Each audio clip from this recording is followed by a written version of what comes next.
Good morning everybody, it's Claire Jones here from Your One Life Healthy Weight Solutions, and I'm here with you live on Monday the 19th of June 2023 for episode 45 of Monday Morning Matters.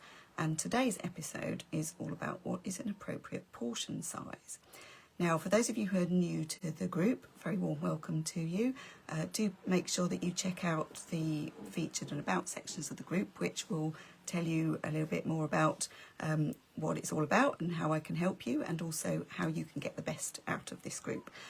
So just to say, the Monday Morning Matters are a series of live videos that I do usually at 9 o'clock on a Monday morning, most Mondays, not every single week, and not always dead on 9 o'clock, but they're basically to just give you a few sort of hints and tips and help you to think about things differently, help to raise your awareness around eating, and basically how we can learn how to not overeat in order to be able to manage our weight well for the rest of our lives.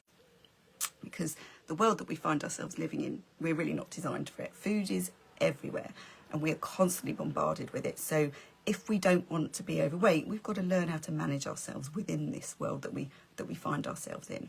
So the topic for June is all about portion sizes. Now, I didn't do a session last week because I was away, but the session that I did at the beginning of the month, I was basically talking about what's the problem? What's the problem with portion sizes today? So if you haven't watched that yet, do go back and watch it, because it gives a little bit of the context around what I'm going to be talking about today.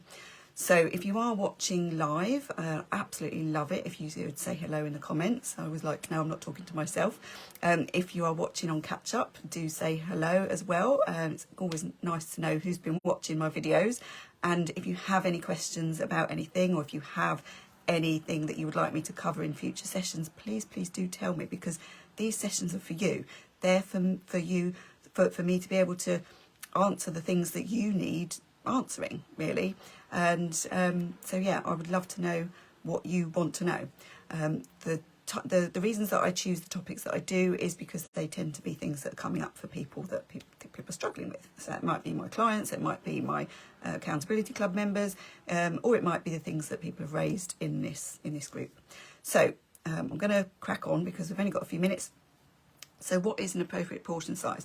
So before I go on to answer that question, I just want to remind you that it's natural to want to overeat. Okay, it's a natural human behaviour, and this is why so many of us struggle with it, because it comes naturally, and we have to work hard to stop ourselves from overeating. And as I said just now, you know, food is available absolutely everywhere all the time. We're constantly bombarded with it, and we're constantly marketed to. And of course, we have over the years increased the amount and frequency that we eat. So, and that's what I talked about sort of last time. So, you know, as well as having larger portions, we're also eating more frequently. Now, I quite often talk about the fact that it only takes 120 calories a day more than our bodies need to put on a stone in a year. And that's a very, very slow creep. But, you know, it's easy to get to the end of a year or 2 years and think, why are my clothes not fitting? You know, and where did this come from? This is a very, very gradual thing. So obviously portion sizes and the frequency that we're eating the portion size, those large portion sizes, can mean that we're taking in much more than 120 calories more than our bodies need each day. So the weight's going to go on quicker. And so we need to get a handle on this. We need to get an understanding of, well, what is an appropriate portion size? Because we've lost sight of it. And it's very interesting that over the years, what we now consider to be an appropriate portion size is much, much larger than what it was in the past. And but because we're hardwired to want to eat when food is available and eat as much of it as possible, we think because the food is there, we have to eat it. Which actually, if you take a step back and think logically, that's just not true. Just because food is there, we do not have to eat it. We are not living in a famine. We are not living in a situation where food is scarce for most of us. We're very lucky in that respect. But the downside of that, of course, is that because the desire for food sits within the primitive part of our brain, that's in charge when we see a plate of food. If you imagine when you look at a plate of food when you're hungry versus when you're not, you will see that plate of food very, very differently. And of course, if we're hungry, that saying, we've got eyes bigger than our bellies. That is so true, because we have the huge portion, but then because it's on our plate, we think, oh, well, I've got to eat it then. So we do, and then we feel awful. And then not only that, obviously the consequences, if we continue to do that on a regular basis, are weight gain. So if we don't want to be overweight, we've got to get a handle on this. So, answer to the question, what is an appropriate portion size?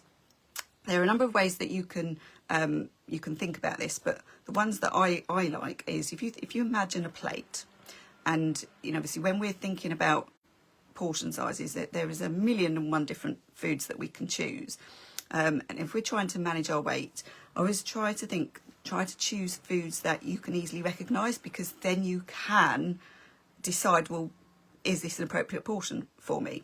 So if we're thinking about a plate of food, if you think the foods that are highly nutritious and very low in calories are your vegetables. Okay, so things like cauliflower, broccoli, Brussels sprouts. For those who saw my question last week about who likes Brussels sprouts, if you haven't answered it yet, please do.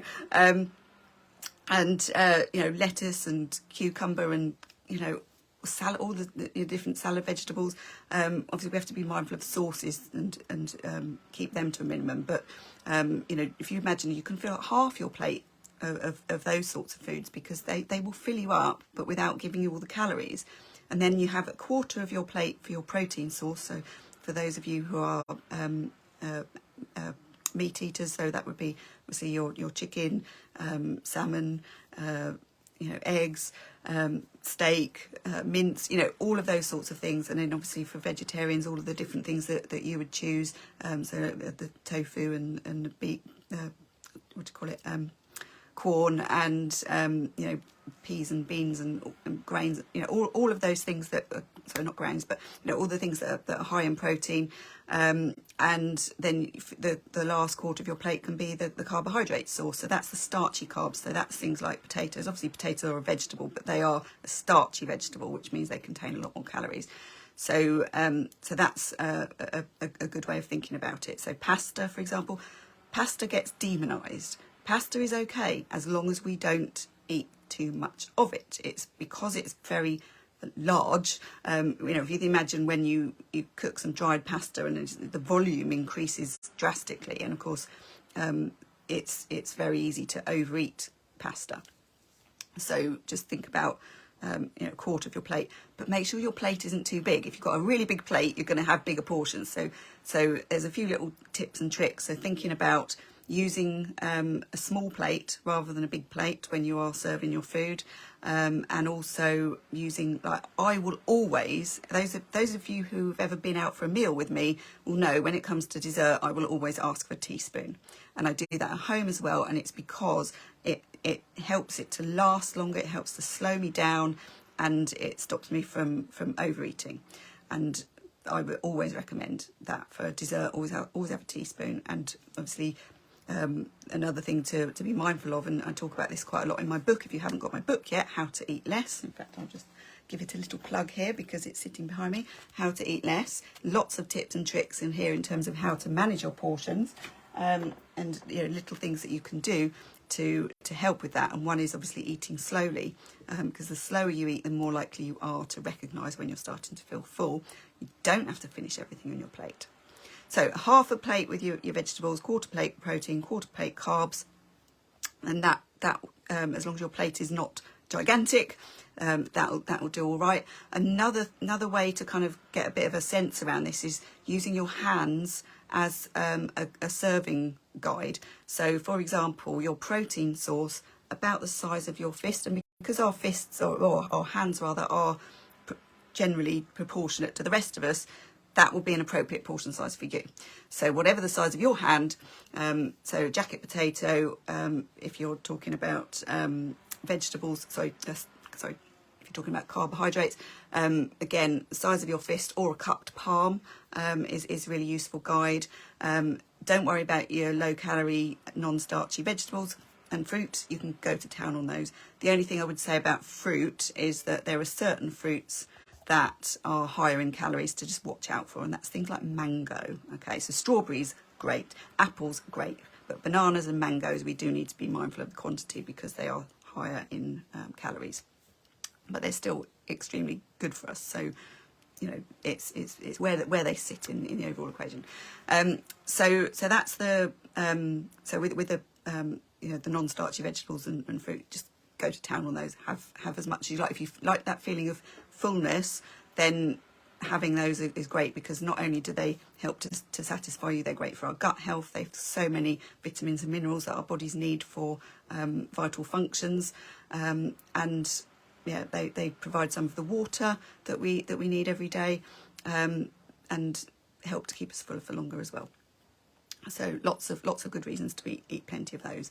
And then when it comes to things like sauces and oils and butters and creams and all of that sort of thing, just be so mindful of that, you know, the size of your thumb is really the amount that would be a sensible portion. So it's just thinking about those things when you're sitting down to eat. And also another thing that I find helpful to kind of visualise is, what's the size of my actual stomach? And what I mean by that is the organ that the food is going to go into. So our stomachs aren't very big, and they sit just below our ribs on the left side. And of course, they are stretchy. And of course, if we're used to eating more, they'll be very stretchy. When we are used to eating less, there's this very complicated mechanism behind this, which I'm not even going to attempt to go into. But just if you just imagine that your stomach is like a balloon, and if it's used to being blown up lots of times, it's going to feel like it's really stretchy and you can fit a lot into it. Whereas if it's the first time you've ever blown up a balloon, you know that you've got to kind of blow quite hard to get it to stretch. And when we get used to eating less, we start to notice that feeling again, that, oh, we're eating a little bit more than we're used to. And I want you to embrace that and use that as a trigger, use that as a learning opportunity for you to say, actually, I've reached the point where I've had enough, and start to try and let go of that kind of urge to finish everything on your plate. Because, you know, if you think about it, you know, if you weren't to eat it, what would happen to it? You know, can you put it in the recycling waste, or you know, worst case scenario, put it in the bin? You could feed it to, you know, if it's appropriate to do so, feed it to your pets or whatever. But if you think to eat it yourself, it's almost like treating yourself as a human dustbin. If you're going to eat food that you don't need because you were just going to otherwise throw it away, you are not a human dustbin, okay? And it's thinking about the consequence of carrying on eating when you don't need to. What's that going to lead to? It's not going to help you in any way whatsoever. So it's about learning to use the rational part of your brain to make those decisions, rather than be led by that desire, that really strong emotional desire to eat that food. And the more we practice this, because this is really just about learning new skills, okay? Learning how to eat in a different way that's going to serve you much better. Just keep practicing. And if you get it wrong, it doesn't matter. Just use that as a learning opportunity. Don't use it as an opportunity to beat yourself up and feel guilty, because that's not going to help. That's just going to be destructive. We want to be constructive by using the feedback that our bodies are giving us, so that we can continue to make the progress towards our goals. So I hope that helps. Next week, I'm going to be going into a little bit more detail around the practical things that you can do to manage your portion sizes. So I'll be talking a little bit more about the things that are in my book, and also be talking to you a little bit more about the program that I've got starting in July. So I will obviously let you all know about that. I hope that was helpful. If you've got any questions about anything, please do pop them in the comments or send me a direct message, and I will come back to you. Thank you for joining me, those of you who've joined me live, and obviously those of you who've just watched on replay, thank you for watching, and I will see you all next week and see you in the group. Take care. Bye-bye.